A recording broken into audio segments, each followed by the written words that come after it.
এখন শুনবেন আজকের গুরুত্বপূর্ণ খবরের শিরোনাম। গাজায় যুদ্ধবিরতি বাড়ানোর প্রস্তাব দিল যুক্তরাষ্ট্র, হামাসকে হুঁশিয়ারি। অধিকৃত পশ্চিম তীরে ইসরায়েলি বাহিনীর গুলিতে ফিলিস্তিনি যুবক নিহত। যুদ্ধবিরতি নিয়ে খেলবেন না পুতিনকে স্টারমার। বেলুচিস্তানে রক্তক্ষয়ী হামলা, পাকিস্তানের অভিযোগের তীর যার দিকে। যুক্তরাষ্ট্র কি জাতিসংঘ থেকে সরে যাচ্ছে? ৩৬টি প্রশ্নে ইঙ্গিত। পুতিন নাকি ট্রাম্প, কার হাতে ইউক্রেনে যুদ্ধবিরতির লাগাম? গাজায় যুদ্ধবিরতি বাড়ানোর প্রস্তাব দিল যুক্তরাষ্ট্র, হামাসকে হুঁশিয়ারি। যুক্তরাষ্ট্র গাজায় চলমান যুদ্ধবিরতি রমজান ও পাঁচওয়ার পর্যন্ত বাড়ানোর একটি সেতুবন্ধনমূলক প্রস্তাব দিয়েছে, তবে তারা সতর্ক করে বলেছে, হামাস যদি নির্ধারিত সময়ের মধ্যে জিম্মিদের মুক্তি না দেয় তাহলে কঠিন পরিণতি ভোগ করতে হবে। মধ্যপ্রাচ্যে প্রেসিডেন্ট ট্রাম্পের দূত স্টিভ উইটকফ বলেন, হামাসের কাছে দুটি পথ খোলা, অবিলম্বে জিম্মিদের মুক্তি দাও, নয়তো ভয়ানক মূল্য পরিশোধ করতে হবে। বুধবার যুক্তরাষ্ট্র এই প্রস্তাব হামাসের কাছে হস্তান্তর করে এর অধীনে হামাসকে জীবিত জিম্মিদের মুক্তি দিতে হবে আর এর বিনিময় বন্দি বিনিময় চুক্তি কার্যকর হবে। প্রস্তাবে আরও বলা হয়েছে, যুদ্ধবিরতির প্রথম ধাপ সম্প্রসারিত করা হবে যাতে গাজায় আরও বেশি মানবিক সহায়তা পৌঁছানো যায়। একই সঙ্গে যুক্তরাষ্ট্র একটি দীর্ঘস্থায়ী রাজনৈতিক সমাধান বের করতে কাজ চালিয়ে যাবে। যুক্তরাষ্ট্র, কাতার ও মিশরের সঙ্গে ঘনিষ্ঠভাবে কাজ করছি। তারা হামাসকে স্পষ্ট জানিয়ে দিয়েছে, এডান আলেকজান্ডার নামের এক মার্কিন ইসরায়েলি দ্বৈত নাগরিককে দ্রুত মুক্তি দিতে হবে। অধিকৃত পশ্চিম তীরে ইসরায়েলি বাহিনীর গুলিতে ফিলিস্তিনি যুবক নিহত। ফিলিস্তিনি কর্তৃপক্ষ জানিয়েছে, অধিকৃত পশ্চিম তীরের নাবলুসের কাছে ইসরায়েলি বাহিনীর গুলিতে ২১ বছর বয়সী উমর আব্দুল হালিম দাউদ নিহত হয়েছেন। শুক্রবার সালেম গ্রামে এই হত্যাকাণ্ড ঘটে। ইসরায়েলি সেনাবাহিনী দাবি করেছে, তাদের অবস্থানের দিকে পাথর নিক্ষেপ করা হলে তারা গুলি চালায়, তবে ফিলিস্তিনি স্বাস্থ্য মন্ত্রণালয়ের মতে উমর দাউদকে কোনো ধরনের উস্কানি ছাড়াই গুলি করা হয়েছে। গত ৭ অক্টোবর ২০২৩ সালে হামাসের হামলার পর থেকে পশ্চিম তীরে সহিংসতা আরও বেড়েছে। ইসরায়েলি সেনারা জানায়, জানুয়ারির ২১ তারিখ থেকে নাবলুস ও আশপাশের এলাকায় সশস্ত্র গোষ্ঠীগুলোর বিরুদ্ধে অভিযান চলছে।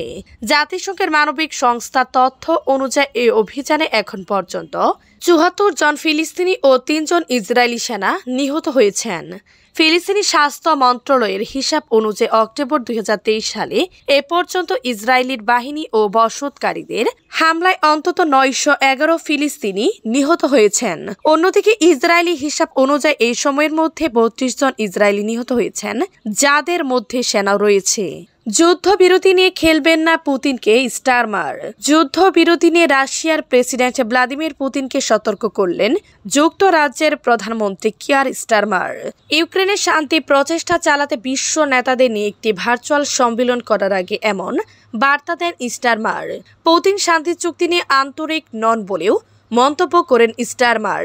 এদিকে ডাউনিং স্টিক জানিয়েছে, ইউরোপীয় অধিকাংশ EU commission, NATO, Ukraine, Canada এবং অন্যান্য নেতা সহ প্রায় ২৫ জন বিশ্ব নেতা এই সম্মেলনে অংশ নেবেন। এই সম্মেলনের আগে স্টারমার সতর্ক করে বলেন, পুতিনকে ইউক্রেনের যুদ্ধবিরতি চুক্তি করতে ট্রাম্পের প্রস্তাব নিয়ে কোনোভাবে খেলতে দেয়া হবে না। যুক্তরাজ্যের মিত্রদের ইউক্রেনে নিরাপত্তা নিশ্চয়তা দেওয়ার আহ্বান জানান তিনি। ভার্চুয়াল বৈঠকটির নাম দেয়া হয়েছে কোয়ালিশন অফ দ্য ইউলিং। এই মাসের শুরুতে ইউরোপীয় নেতাদের লন্ডন সফরের সময় ঘোষণা করা হয়েছিল। এর আগে ইউক্রেন যুদ্ধ বন্ধে যুক্তরাষ্ট্রের আনা প্রস্তাবে শর্ত আরোপ করেন পুতিন। পুতিনের এই প্রতিক্রিয়া তীব্র সমালোচনা করে ইউক্রেনের প্রেসিডেন্ট ভলোদিমির জেলেনস্কি। তিনি বলেন, পুতিন সবসময় এমন করেন, সবকিছুতেই দেরি করিয়ে দেয়। এর আগে ইউক্রেন যুক্তরাষ্ট্রের প্রস্তাবে সম্মতি জানায়। বেলুচিস্তানে রক্তক্ষয়ী হামলা, পাকিস্তানের অভিযোগের তীর যার দিকে। পাকিস্তানের সশস্ত্র বাহিনীর মুখপাত্র লেফটেন্যান্ট জেনারেল আহমদ শরীফ চৌধুরী সম্প্রতি দেশটির বেলুচিস্তান প্রদেশে ট্রেন নিড়েছে ও অন্যান্য সন্ত্রাসী কার্যক্রমের জন্য ভারতকে দায়ী করেছেন। গতকাল শুক্রবার তিনি ভারতকে বেলুচিস্তানের সন্ত্রাসবাদের মূল পৃষ্ঠপোষক বলে অভিযুক্ত করেন। সৌদি আরবের সংবাদ মাধ্যম আরব নিউজের প্রতিবেদন থেকে এ তথ্য জানা গেছে। বেলুচিস্তানের সশস্ত্র সংগঠন বেলুচিস্তান লিবারেশন আর্মি BLA পরে গত মঙ্গলবার দুপুরে প্রদেশের দুর্গম বোলান পাহাড়ি এলাকায় মাসকাফে রেল লাইনে বিস্ফোরণ ঘটায় এবং জাফর এক্সপ্রেস নামে একটি যাত্রীবাহী ট্রেনে হামলা চালায়। পরদিন নিরাপত্তা বাহিনী অভিযান চালিয়ে জিম্মিদের মুক্তি করে এবং ৩৩ জন আক্রমণকারীকে হত্যা করে। এই প্রসঙ্গে গতকাল শুক্রবার পাকিস্তানের ফেডারেল রাজধানী ইসলামাবাদে বেলুচিস্তানের মুখ্যমন্ত্রী সর্দার সরফরাজ বগুতির সঙ্গে এক যৌথ সংবাদ সম্মেলনে সামরিক মুখপাত্র লেফটেন্যান্ট জেনারেল আহমদ শরীফ চৌধুরী বলেন, আমাদের বুঝতে হবে যে বেলুচিস্তানে এই সন্ত্রাসী হামলা এবং এর আগের ঘটনাগুলোর মূল পৃষ্ঠপোষক হলো আমাদের পূর্ব দিকের প্রতিবেশী ভারত। নয়াদিল্লি অতীতে এ ধরনের অভিযোগ অস্বীকার করেছে। যুক্তরাষ্ট্র কি জাতিসংঘ থেকে সরে যাচ্ছে? ৩৬টি প্রশ্নের ইঙ্গিত। জাতিসংঘের বিভিন্ন ত্রাণ সংস্থাকে ৩৬টি প্রশ্ন পাঠিয়েছে, যেখানে তাদের মার্কিন বিরোধী কোনো বিশ্বাস বা সংশ্লিষ্টতা আছে কিনা তা জানতে চাওয়া হয়েছে।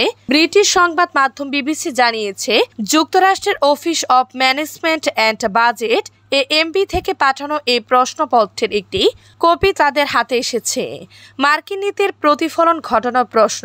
এএমবি কর্তৃক পাঠানো ৩৬টি প্রশ্নের মধ্যে এমন কিছু রয়েছে যা সরাসরি মার্কিন প্রশ্নায়নের নীতির প্রতিফলন ঘটায়, যেমন জাতিসংঘের সাহায্য সংস্থাগুলো কি নিশ্চিত করতে পারবে যে তারা কোনো কমিউনিস্ট সমাজতান্ত্রিক বা একনায়কতান্ত্রিক দলের সঙ্গে কাজ করছে না?